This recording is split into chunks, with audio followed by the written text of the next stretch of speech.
Hi, Smarter News. Good journalism to me isn't just about repeating facts and headlines. It's also about connecting news stories that seem totally unrelated. And when we can do that, we can really provide a unique perspective for this news and life cycle that we're in together. And as I was looking back on the past week of news, some of the stories we covered, some of the stories that we didn't, I thought there were just too many different news stories that we should take a deep breath and connect, because I hope that it'll provide some perspective after a long week. A lot happened this week.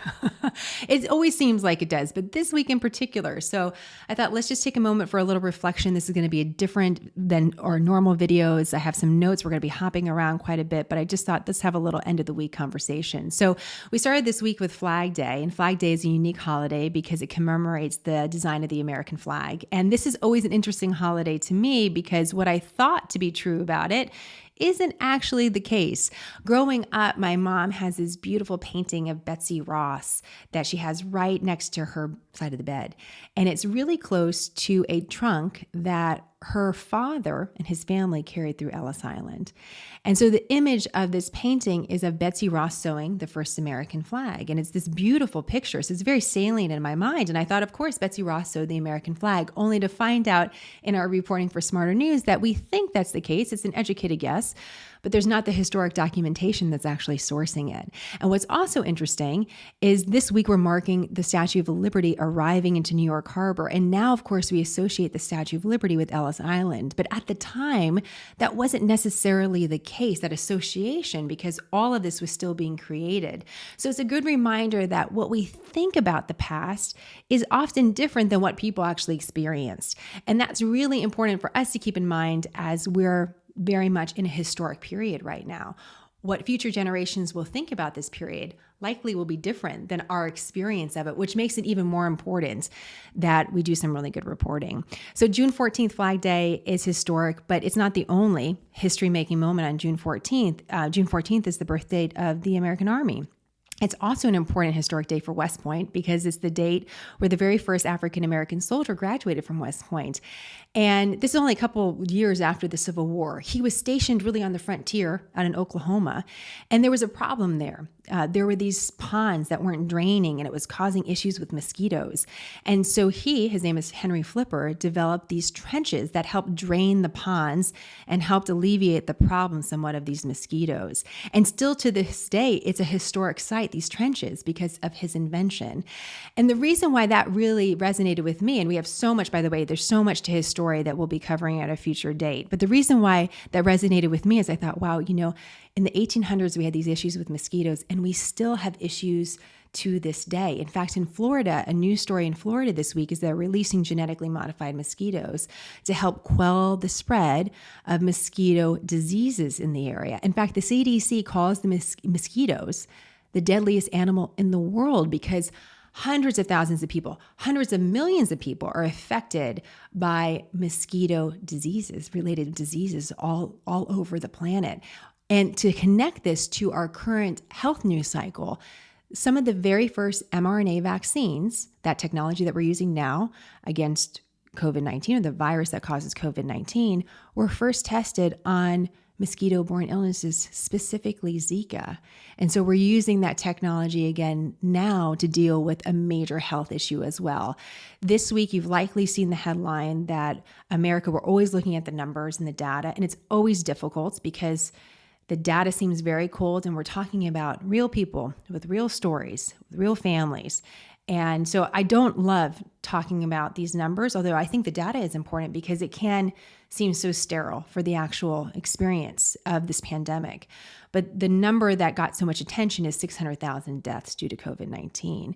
And so as we're taking in this new number, this new stage that we're at with the pandemic, I'm also looking at some of the new treatments that are out there.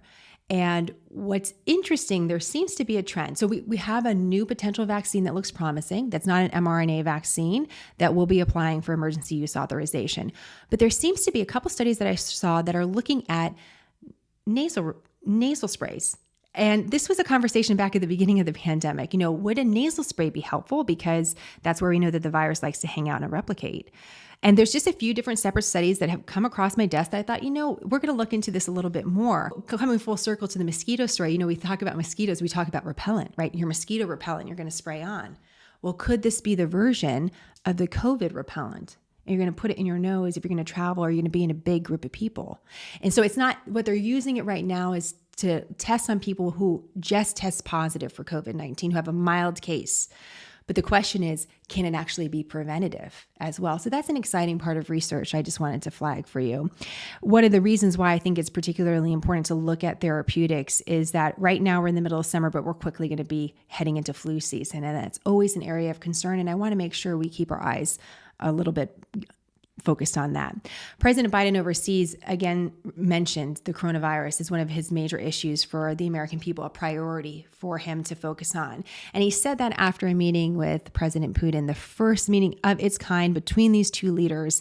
And what really got my attention about this meeting, we were looking at tone, we were looking at what they were saying, but I was really curious about this beautiful home that they were meeting in.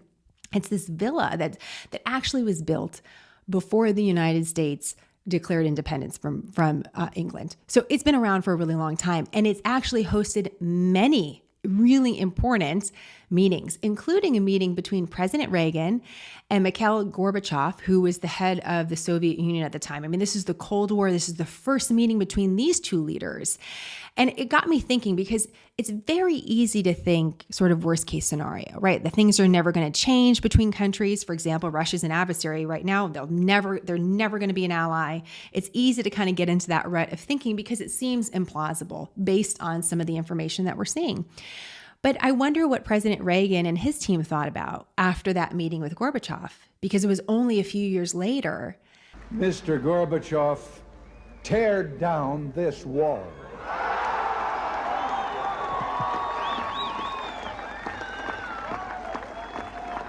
So change does happen. It's actually happening all the time. And in that house, that beautiful manor that's housed all these important meetings, there's actually somewhere between like 12,000, around 12,000 different books, volumes of books. And it got me thinking about, what is the next chapter? What is the next chapter in so many stories that we're seeing? We're seeing chapters being written right now, right? This week we covered a new named ocean, the Southern Ocean. For some of us, we've never heard of the Southern Ocean, but for our kids, it'll be like, well, yeah, there's 5 named oceans, not 4. One is the Southern Ocean. We have a new federal holiday, Juneteenth. For some of us, that's a new holiday. It's the first federal holiday that we've seen since Martin Luther King Day. But for the next generation, they're going to be like, oh yeah, Juneteenth. It's a federal holiday. So change is really happening. And we're in this place in a couple of these stories where you wonder, are we actually turning the page to the next chapter, or are we still somehow in the middle at a crucial part in the plot? And so I'm using that metaphor for where we are with foreign policy, where we are with the pandemic, where we are talking about history, race, and politics in America, which is something that obviously has been a big news story over the last year. And speaking of books, I have an interview with Dr. Theodore Johnson. He wrote a book really dealing with race, politics, and American leadership. And it's such a unique perspective. We often only talk about race and politics in America when there's election or a controversy happening. And Ted's reflections on his experience, his American story, he served 20 years in the U.S. military. Now he's taking that perspective and applying it to a completely different body of work. I just found the conversation really fascinating. Not everyone will agree with his opinion. We talk about that. But the first chapter of his book is one of the most significant chapters I've read in a book in a really long time. So I wanted you to hear about it. So that interview is going to be up on our website and on our podcast as well. So I hope you enjoy it. I'll be curious what you'd like us to cover. I always like hearing from you and what other connections you see, because I bet you see quite a bit of them. And it's important that we take a moment and reflect on those connections so we can appreciate this time that we share. I'm really grateful for you. I'm grateful for this opportunity at Smarter News and continuing to deliver quick, concise, nonpartisan information to you. So thank you for that. It is a pleasure and it is a privilege. So we'll have more news coming to you every week. As you know, questions and comments, let me know, and more on smarternews.com.